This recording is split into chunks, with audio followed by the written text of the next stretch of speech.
बिस्मिल्लाहिर्रहमानिर्रहीम। अस्सलाम वालेकुम दोस्तों, अल्हम्दुलिल्लाह आज हमारा खुलासा कुरान मजीद इशारात की मदद से पारा नंबर 15 के अहम मज़ामीन के मुताला करने का दिन है।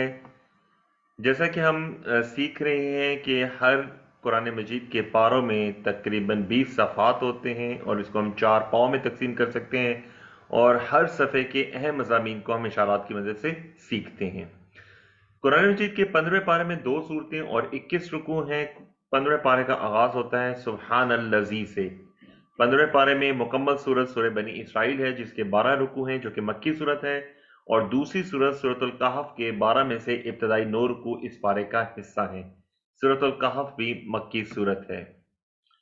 पहले पाँव में चार अहम मज़ामीन हैं। सबसे पहले इसरा और मिराज वाक़े का ब्रीफ सा जिक्र है, फिर इंसान के अमल के मुतालिक बात है, अहकामात हैं और कुरान से महरूमी के मुतालिक हिदायत हैं। सूरह बनी इसराइल। सूरह बनी इसराइल मक्की है, हिजरत से 1 साल पहले नाजिल हुई। इसमें वार्निंग है, इस्लाम के उसूलों की तालीम है, दीन की दावत को समझाया गया है और दावत देने वालों को हिदायत दी गई है। अल्लाह ने बे मोहम्मद सल्लल्लाहु अलैहि वसल्लम को निशानियां दिखाने की खातिर मस्जिद अक्सा की और फिर आसमानों, जन्नत और जहन्नम की सैर कराई। बैतुल मुक़द्दस बनी इसराइल का किबला था। इसी मुनासबत से बनी इसराइल से कहा कि हमने तुम्हें तौरात दी थी और बता दिया था कि तुम 2 मरतबा ज़मीन में फसाद करोगे और सख्त सज़ा मिलेगी। कुरान सीधे रास्ते की रहनुमाई करता है, जो मानेगा बड़े अजर का हकदार होगा।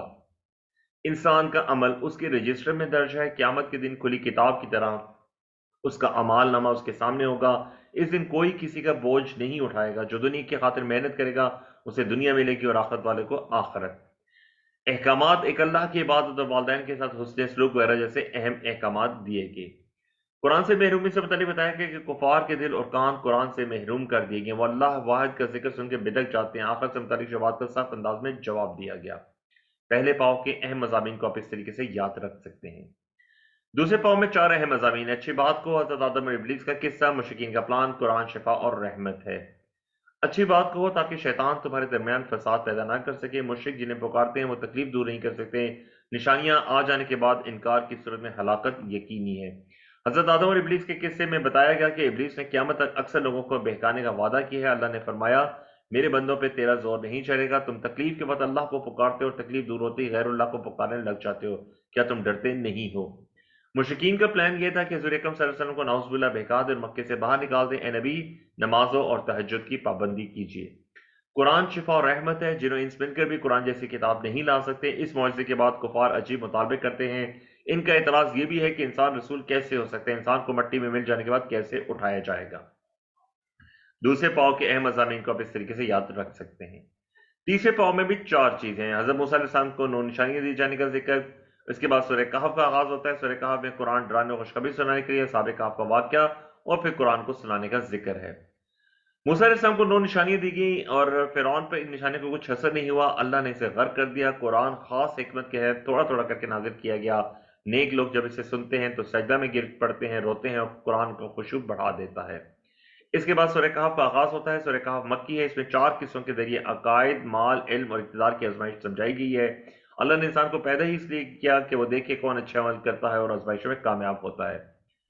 कुरान डराने और खुशखबरी के लिए है। वो बुरे लोगों को डराता और अच्छे लोगों को खुशखबरी देता है। हमने जमीन को सजाया ही इसलिए ताकि लोगों का इम्तिहान हो। कुछ नौजवान तौहीद परस्त थे, बादशाह के जुल्म से बचने के लिए गार में छुप गए थे। अल्लाह ने इन्हें सुला दिया। तकरीबन 300 साल बाद बेदार हुए और लोगों के लिए एक निशानी बन गए। मुस्तकबिल में कोई भी काम करने का इरादा तो इंशाल्लाह कह दीजिए। कुरान को सुनाइए, उसको सुनकर अब जो चाहे ईमान लाए और जो चाहे ना लाए। काफिरों के लिए दर्दनाक अजाब है। तीसरे पाव के मज़ामीन आप इस तरीके से याद रख सकते हैं। चौथे पाव में 3 अहम बातें, ईमान और अमल, बाग वाला, इब्लीस का किस्सा और मूसा और खिज़र का वाक़या। ईमान और अमल, बाग वाला। ईमान और अमल वालों को नेमतों वाली जन्नत मिलेगी। एक मालदार शख्स के 2 बाग थे। वो उन पर अकड़ने लगा, आखिरत का इनकार किया और खुद को रब का चहीता बताया। समझाने पे भी बाज ना आया। फिर जब इसका बाग बर्बाद हो गया तो अफसोस करने लगा। जिंदगी की मिसाल ऐसी है जैसे खेती उगे, फले फूले और फिर सूखकर खत्म। मालो दौलत दुनिया की जीनत है, काम आने वाली चीज तो सिर्फ नेक अमाल है। हजरत आदम और इब्लीस का किस्सा बयान किया गया। इब्लीस ने सजदे से इनकार किया। क्या तुम अल्लाह को छोड़ के इसे और इसकी ज़ुर्रियत को अपना वली बनाओगे? क़यामत के रोज शुरका काम नहीं आएंगे। इसके बाद हजरत मूसा और खिज़र का किस्सा शुरू होता है। हजरत मूसा ने अपने खादिम के साथ 2 समुद्र के संगम तक सफर किया। जहां इनके तोशे की मछली निकल भागी थी, वहां इनकी मुलाकात खिज़र से हुई। मूसा ने खिज़र से इल्म सीखने की खातिर सफर किया। इस सफर में खिज़र ने एक किश्ती में सुराख कर दिया और एक बच्चे को कत्ल कर दिया। इस पर मूसा ने एतराज किया। किस्से का बाकी हिस्सा हम 16वें पारे में पढ़ेंगे। چوتھے پاؤ کے اہم مضامین کو آپ اس طریقے سے یاد رکھ سکتے ہیں۔ الحمدللہ ہمارے 15 پارے کے تمام مضامین مکمل ہو چکی ہیں۔ 15 پارے کے تمام مضامین کو آپ اشارات کی مدد سے اپنی ہاتھوں کی انگلیوں میں ایسے یاد رکھ سکتے ہیں۔ اگر ابھی تک آپ نے یوٹیوب چینل اسٹوڈنٹس آف قرآن مجید کو سبسکرائب نہیں کیا تو آپ سے درخواست ہے کہ چینل کو سبسکرائب کیجیے تاکہ آپ تک پرانی معلومات اور اپڈیٹس حاصل ہوتی رہیں۔ اگر آپ کو ویڈیو پسند ہے تو لائک کیجیے، کامنٹ کیجیے، شیئر کیجیے۔ اللہ سے دعا کہ اللہ میں قرآن پڑھنے، سمجھنے، غور کرنے، عمل کرنے اور یاد کرنے اور پھیلانے کی توفیق دے۔ سبحانک اللہم و بحمدک، نشہد ان لا الہ الا انت، نستغفرک و نتوب الیک۔ السلام علیکم ورحمۃ اللہ وبرکاتہ۔